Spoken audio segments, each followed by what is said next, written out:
It's beer o'clock on Real Ale Craft Beer. Today we've got a beer from Browar Pinta and it's a bottle of their Vermont IPA coming in at 6.1% ABV. There's a look at the label. There's the bottle cap. Let's get this beer out into a glass and see what we get. Nice bit of smoke on the bottle opening. Beer in the glass then.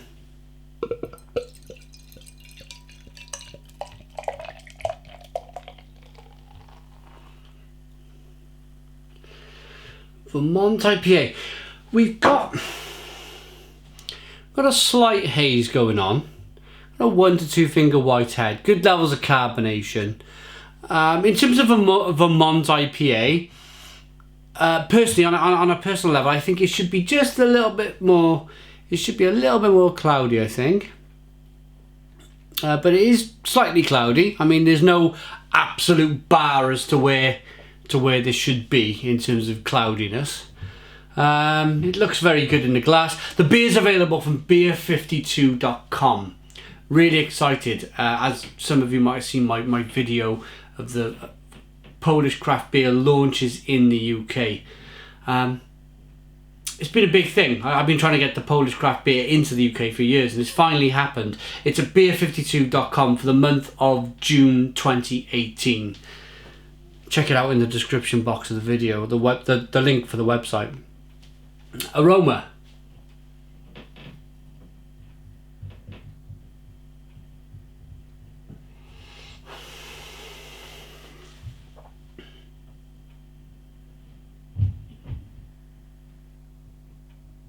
Nice biscuit malt coming through. It's grapefruity, citrusy,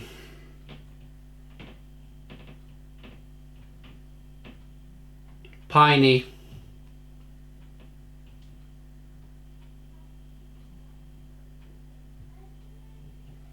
let's dive in. Cheers.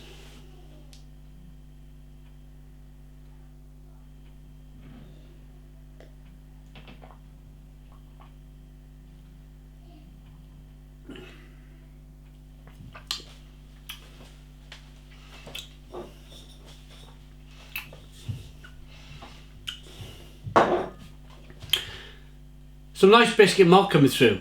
Biscuity, bready, chewy malts. It's a very nice American IPA.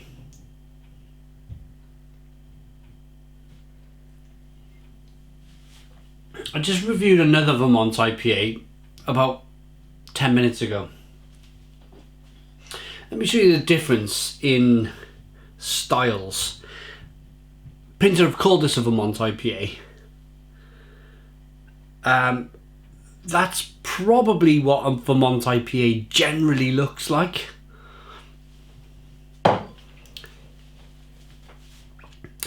This is very nice. This is a very nice beer. American IPA. If you were to get this in a blind taste test and grab hold of it and drink it, you'd really enjoy it. As for the Vermont style, I'm going to be slightly, and I hope you don't mind, but I am an honest beer reviewer. I hope you don't mind, but I'm going to be slightly critical and say that it needs work. It needs a little bit of work maybe to get it to be an actual Vermont IPA. There is a level of bitterness that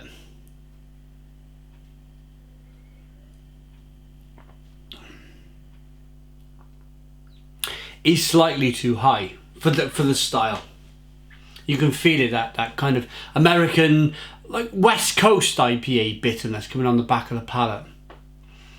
And whereas a Vermont IPA will be all about the pungent aroma and all about that big upfront aroma of mango and peaches, and it's all about the aroma and the flavour rather than bitterness on the back end. This has more of a West Coast style IPA feel about it. I'm at two minds because I still love that style of beer, the West Coast style IPA. I'm a massive fan of it. So I am actually a massive fan of this beer. I'm not criticizing.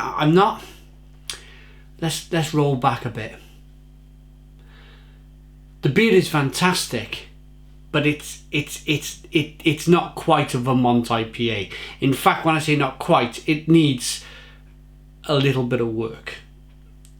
It needs to be lighter in the colour. Maybe they need to add some more oats to the beer. Maybe they need to lower the bitterness. Maybe they need to do a lot of more double dry hopping. Just put a little bit of bitterness, hops in the boil, and then leave it all for the dry hopping. Add some oats to the beer. Get some Vermont. You may be using Vermont yeast in the beer, but it needs tweaking. It needs tweaking. But as I said, nevertheless, it's a lovely West Coast style IPA.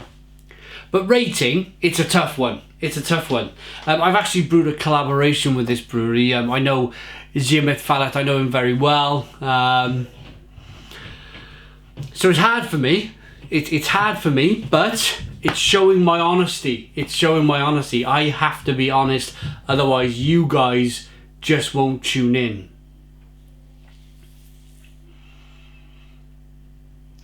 But as I said, nevertheless, yeah, it's about honesty. So I'm going to rate this beer as a Vermont style IPA. And I'm going to give it a 6. I'm going to give it a 6 out of 10. If it was a West Coast style IPA, I'd be giving it an 8, a 9. It's a tremendous West Coast style IPA, but it's not meant to be that style. Thanks very much for tuning in. Please put your comments in the comments box. Subscribe to our daily beer reviews. Give us a big fat thumbs up. Boom! And cheers.